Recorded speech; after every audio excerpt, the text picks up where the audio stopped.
Hi, my name is David Keegan. I'm an academic family doctor here at the University of Calgary. And what we're talking about today is one of my passions, how to focus your career. So a lot of people will come to me or seek guidance about, I gotta focus things or whatever, and I'm not getting to where I want to be. How should I get there? How do I get there? And so that's what this is all about. So we're going to do a couple key things. First of all, you need to actually articulate where you want to go or what you want to be.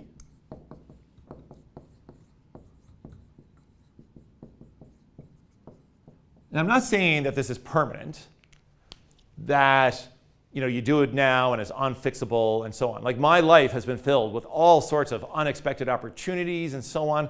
I remember once my department head at the time wanted me to be in charge of this big complex financial contract, and I was like, I really don't want to do that at all, but she really needed somebody, so I said, fine.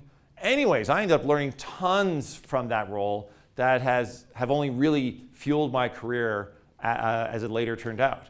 So things will always come up and whatever, but nevertheless, it's good to be kind of like keep things in balance. So be prepared for opportunities, be prepared that we might be surprised and excited by serendipitous things that come our way that like, whoa, maybe I want to do that. And at the same time, being a little bit thoughtful about where you want to go with your career or what do you want to be. So I want you to take a moment and think about that right now. Maybe even write it down.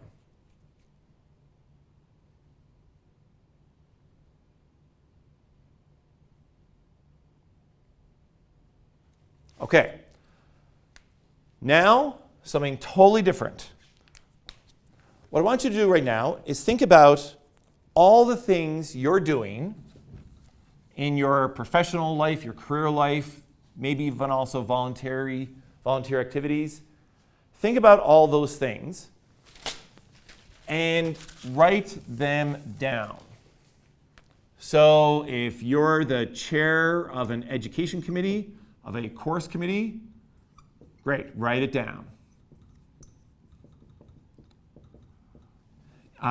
If you're a member of a research committee, research maybe ethics committee, write that down, and so on.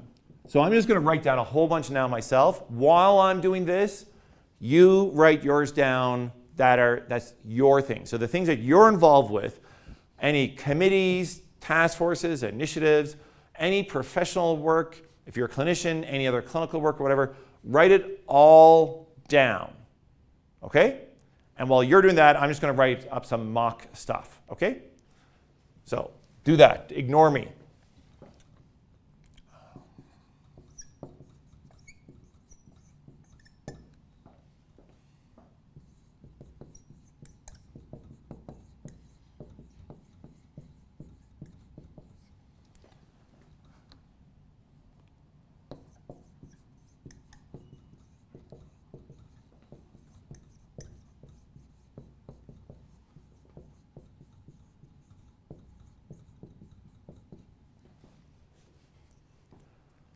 Okay, if you're not done, that's fine, just hit pause.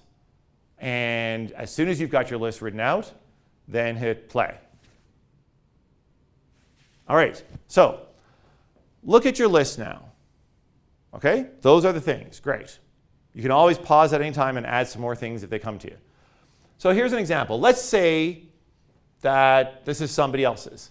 Chair of a course committee, a member of a research ethics committee. They are a reviewer, a peer reviewer for an education journal, and they volunteer as a community soccer coach. This is actually a short list. Usually in my experience, I've seen a lot of people with 10 lists and so on, all right? So let's say that's somebody's list. And then they say, but what I want to be is a top basic science researcher on the causes of inflammation in the lungs.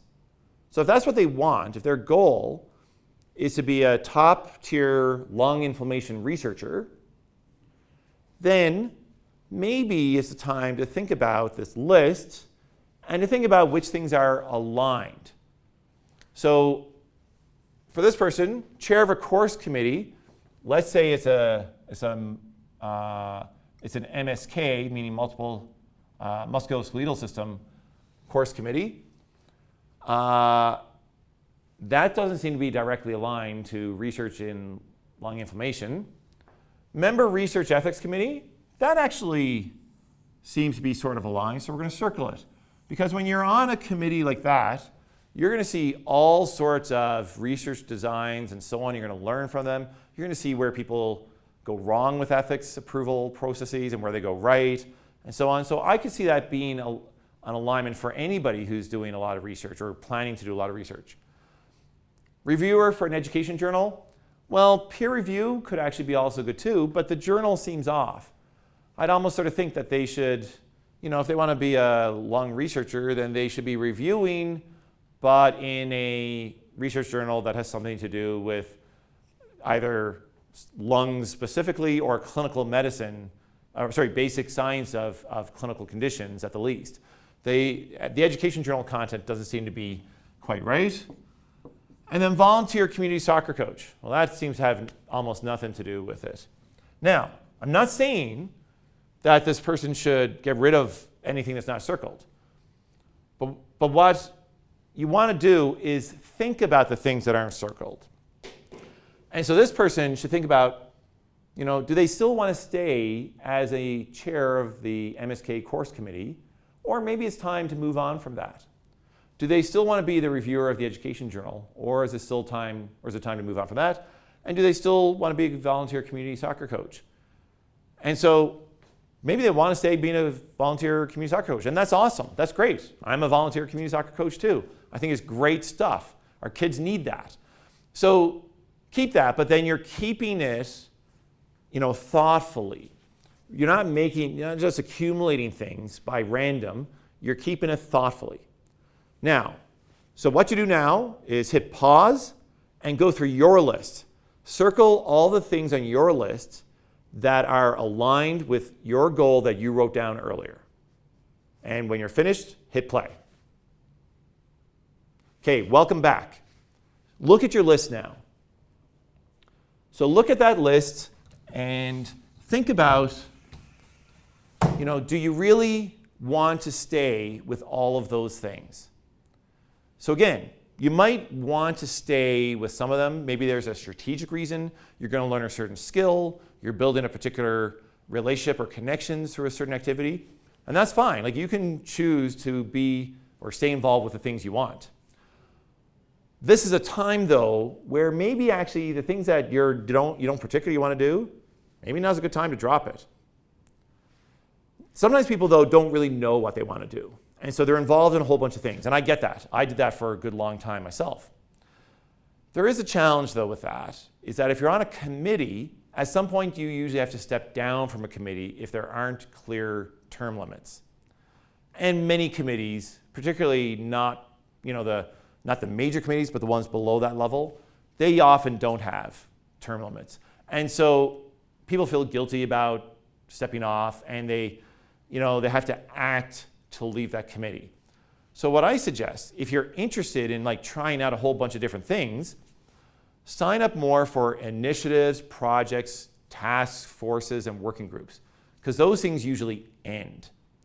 So you're a hero, you sign up for the accreditation task force, that will eventually end because you'll have accreditation, you'll pass or not pass, but that task force ends and people thank you for your time. Whereas if you leave a committee, sometimes people will thank you for your time. Sometimes people are a bit like, man, they're kind of leaving me in the lurch. So if you want to sample from different things, pick projects, initiatives, working groups, task forces, because those things end. Committees usually don't. Now, you can still join committees. That's totally up to you. So there we go. Think about what you want to do, where you want to be, what you want to become. And then try to align, maybe better than before, the things you're doing that will help you reach that goal. And by doing so, you will bring greater focus to your career. Thanks. you.